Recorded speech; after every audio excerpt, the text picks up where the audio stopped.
असांजे लाइ इहो रिश्तो मीट हिकदमि लकी आहे। ईअं छोकिरो छोकिरी ॿाहिरि वञनि था, होटल में वधीक ख़र्च बि लॻनि था ऐं टाइम बि लॻी थो वञे, त रिश्तो मीट कॉन्फ्रेंस हॉल में अचनि था, सभु ॼणा मीटअप कनि था ऐं टाइम सेविंग बि आहे।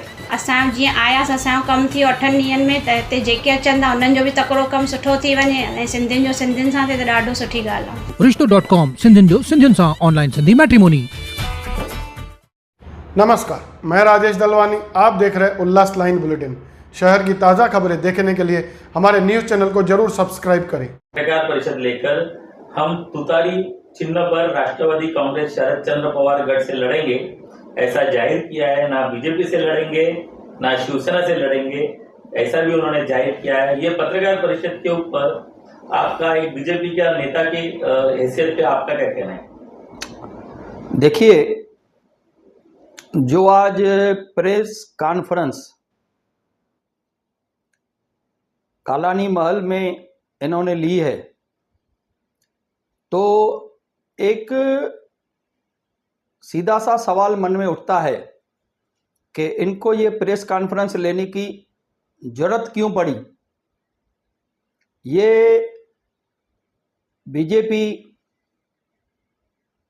शिवसेना सबके पास दरवाजे खटखटा के आए, लेकिन किसी भी पार्टी ने इनके लिए दरवाज़ा नहीं खोला, तो थक हार कर वापस उन्होंने एनसीपी शरद चंद्र पवार के लिए अपनी कमिटमेंट जाहिर की और ये दिखाने की एक नाकाम कोशिश की कि हम शरद चंद्र पवार के साथ लॉयल हैं। अभी एमपी के इलेक्शन में, खासदार के इलेक्शन में माननीय शरद चंद्र पवार जी इनके घर पे आए थे। श्री जयंत पाटिल जी इनके घर पे आए थे, तो उनको भी मालूम है कि ये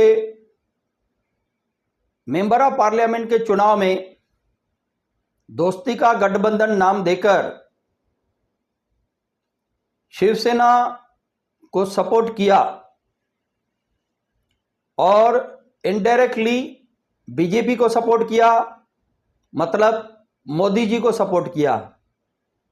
अभी अपने आप को शरद चंद्र पवार का फॉलोअर बता के, उनका लॉयलिस्ट बता के ये दिखाना चाहते हैं कि अभी हम वापस आ गए हैं।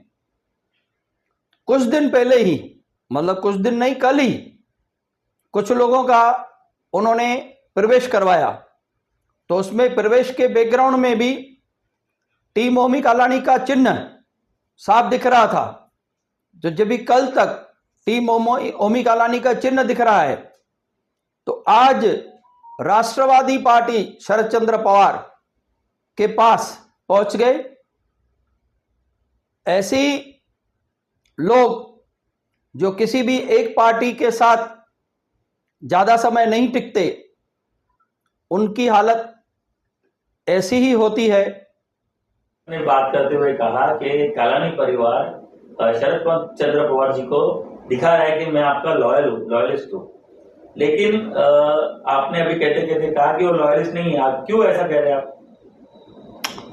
देखिए, उसमें से कुछ बातों का जिक्र मैंने अभी अभी किया है, जिसको मैं रिपीट नहीं करूंगा। थोड़ा मैं आपको बैकग्राउंड में लेके जाता हूं। 2009 में जब भी कालानियों के लिए एबी फार्म आया था, तो उन्होंने उस एबी फार्म को इसके लिए हासिल किया था कि एनसीपी उनके खिलाफ दूसरा कोई कैंडिडेट खड़ा ना कर पावे, और एबी फार्म मिलने के बाद उन्होंने उस एबी फार्म को फाड़ दिया और नगाड़ा चुनाव चिन्ह पे इंडिपेंडेंट लड़े। उसके बाद 2014 में एनसीपी पे लड़े और जीते। 2019 में फिर से उन्होंने बीजेपी पे लड़ने की तैयारी की। उनको लगा कि बीजेपी हमें टिकट देगी, लेकिन लास्ट मोमेंट पर टिकट कुमार आलानी जी को मिल गई तो फॉर्म भरने से एक रात पहले वो शरद चंद्र पवार जी के बंगले पे गए और उनसे विनंती करके एबी फॉर्म हासिल किया।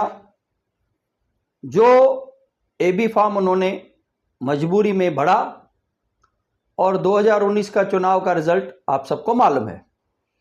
तो उन्होंने ये कहना कि कभी भी हमने शरद चंद्र पवार के साथ गद्दारी नहीं की है, तो ये बात बिल्कुल गलत है और जनता को पूरी बात मालूम है। मैंने ये बात रिपीट इसके लिए सिर्फ की कि जनता को ये याद रहे। हमें तो मालूम है, एनसीपी को मालूम है, शरद चंद्र पवार जी को तो अच्छी तरह मालूम है, जनता को याद रहे, इसके लिए मैंने ये बात कही।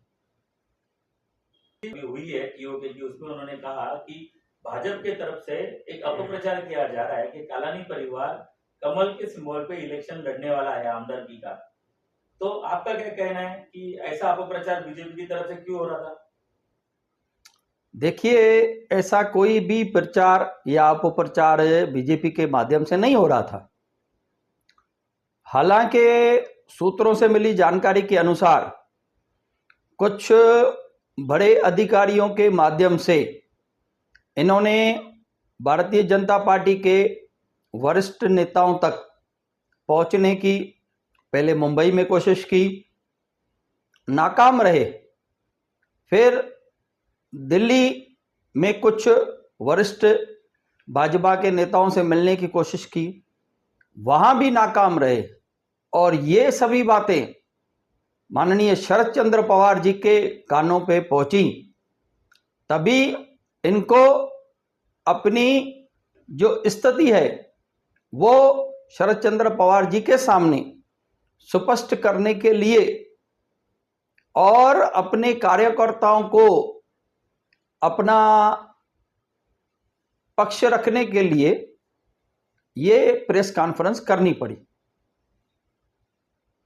जिस पत्रकार परिषद में कमलेश निकम जी ने कहा कि अभी बीजेपी के 2 नगर सेवक बीजेपी को छोड़ के टीओके में आ चुके हैं और 4 नगर सेवक और आने वाले हैं, तो आपको क्या लगता है कि बीजेपी में लोगों का पार्टी छोड़ना शुरू हो गया है?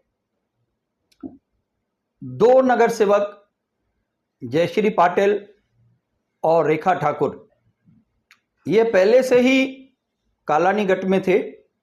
महापौर के चुनाव के समय पे उन्होंने भारतीय जनता पार्टी के खिलाफ वोट किया था, जिसके कारण डिस्क्वालिफिकेशन का मैटर उनके खिलाफ भारतीय जनता पार्टी ने पहले से ही दाखिल करके रखा है और वो चालू है, जिसकी रिजल्ट बहुत जल्दी आएगी।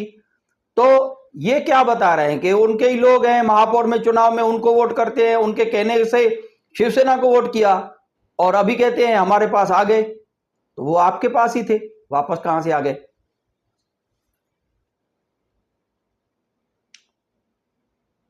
देखिए, कथित तौर पर जो इनकी गोवा समिट हुई थी, जिसमें पूर्व मंत्री जितेंद्र आवाड़ जी ने इनको बहुत सुनाया था, बहुत खरी खोटी सुनाई थी, और वो ये भी कहा था कि मैं एनसीपी शरद चंद्र पवार के प्रोग्राम पे आया हूं, ना कि टीओके के प्रोग्राम पे आया हूं, और जो ये चमचे लोग यहां बैठे हैं इनसे दूर रहो।